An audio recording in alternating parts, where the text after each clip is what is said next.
परम पूज्य युवराज स्वामी दिव्यांशाचार्य जी महाराज के पावन सानिध्य को प्राप्त करने के लिए महाराज श्री को फॉलो करें यूट्यूब चैनल स्वामी दिव्यांशाचार्य जी। जब परीक्षित जी महाराज को सुखदेव जी महाराज कथा श्रवण करा रहे थे, उसी समय देवता लोग स्वर्ग का अमृत लेकर के आए और आकर के विनिमय करने लग गए। बोले महाराज एक बात बताइए, परीक्षित जी महाराज को आज के 7 दिन बाद सर्प डस लेगा, तक्षक नाग डस लेगा, इनकी मृत्यु हो जाएगी। और अब आप इनको 7 दिन कथा सुनाएंगे, तो एक काम करिए, ये जो हमारा अमृत है देवताओं का, जिसको पीने के बाद लोग अमर हो जाते हैं, इस अमृत को तुम ले जा करके इस राजा परीक्षित को दे दीजिए और हमें एक भागवत कथा श्रवण करा दीजिए। अच्छा, देवता लोग जब श्रवण करने आए कथा, तो सुखदेव जी महाराज प्रसन्न हुए, लेकिन जब उन्होंने देखा, उन्होंने क्या किया कि विनिमय करने लग गए, व्यापार करने लग गए, ये हमारा अमृत ले लो और कथा अमृत हमको दे दो। सुखदेव जी महाराज नाराज हो गए। फिर मन में आ रहा कि भाई जिस चेले को हम इतना ये कथा अमृत दे रहे हैं, उसकी भी परीक्षा करनी चाहिए कि वो चेला मजबूत है कि नहीं है, अभी उसके अंदर में वासनाएं भरी हैं कि नहीं भरी हैं। उन्होंने परीक्षित जी को इशारा किया, कहो अब 7 दिन तुम इंतजार करोगे, उससे अच्छा है कि अमृत पी लो, अमर हो जाओ, अभी राज भोगो, अभी तुम्हारी उम्र ही क्या है। तो ये कुंभ लोगे तुम, ये कुंभ भरा जो अमृत है इसका पान करोगे। यह सुन करके परीक्षित जी महाराज हाथ जोड़ करके कहने लग गए, गुरुदेव इस तुच्छ अमृत में वो कहाँ है जो कथा अमृत में है। ये तो अमृत के, ये अमृत जो स्वर्ग का अमृत है, ये कथा अमृत के सामने बोले कैसा लग रहा है, जैसे मणि के सामने कांच का टुकड़ा होता है, शीशे का टुकड़ा होता है। अब कोई चतुर व्यापारी अपनी मणि को देगा और शीशे के टुकड़े को खरीदेगा क्या? हर चमकने वाली वस्तु हीरा थोड़ी होती है। जो पारखी होगा वो समझ जाएगा, जो हम जैसे अनभिज्ञ होगा वो तो बोलेगा हाँ ये भी चमक रहा तो ये भी हीरा हो सकता है। बोले गुरुदेव हमें नहीं चाहिए, हमें तो भगवान की कथा ही श्रवण करनी है, कृपा करके हमें भगवान की कथा श्रवण कराइए।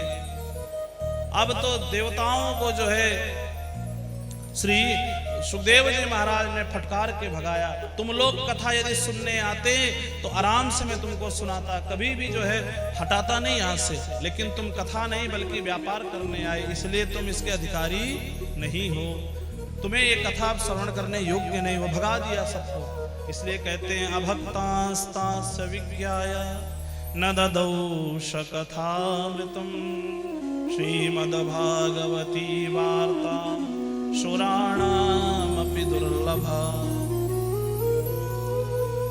अभक्त जो हो, जो अनाधिकारी हो, उनको ये भागवती कथा सुनने का अधिकार नहीं है, इसलिए देवता आज भी लालायित रहते हैं। वो इस उनके लिए ये कथा दुर्लभ है, देवताओं के लिए। अब तो देवताओं के मन में हुआ ऐसा क्या है इस कथा में कि जिस कथा को अमृत भी कुछ नहीं कर पाया, अमृत को भी त्याग दिया परीक्षित जी महाराज ने।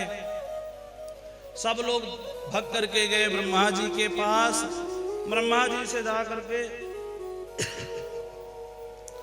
ब्रह्मा जी के पास जा करके उन्होंने प्रार्थना करी। बोले महाराज हम ऐसे ऐसे गए थे अमृत देने का, हमने कहा कि अमृत ले लो, कथा हमको सुना दो, पर उन्होंने हमको भगा दिया। तो कथा में ऐसी क्या चीज है? तो ब्रह्मा जी ने कहा भैया एक काम करते हैं, 7 दिन तक कथा होने दो, परीक्षित जी महाराज के साथ क्या होता है वो देख लिया जाए, फिर हम सब विचार करेंगे इसके बारे में। और जब 7 दिन बीता, सप्ताह यज्ञ पूर्ण हुआ और परीक्षित जी महाराज परम धाम को प्राप्त किए, मोक्ष को प्राप्त किए, तो सारे देवता देख करके आश्चर्य हो गए। राज्ञो मोक्ष तथा वीक्ष पुरा धाता विस्मितः। सारे देवता विस्मित हो गए। सत्यलोके तुलां बद्ध्वा तोलयत् साधनान्यजः। सारे देवता ब्रह्मलोक में जाकर के बहुत बड़ी तराजू ले आए, पलड़ा ले आए, बांध दिया। एक पलड़े में समस्त साधनों को रख दिया, सारे ग्रंथों को रख दिया, 4 वेद, 17 पुराण, 6 दर्शन, सब कुछ रख दिया। और एक पलड़े में भागवत जी को रखा। और जैसे पलड़ा उठाया तो बोले भागवत जी का जो पलड़ा था वो भूलोक में आ गया। हम सबको आज भी मिल रहा है। और जो अन्य साधन थे वो सब ऊपर चले गए। तो आज भी वो भागवत हम सबको सुलभ हो रही है। बोल भागवत भगवान की जय हो। श्री भक्तवत्सल भगवान की जय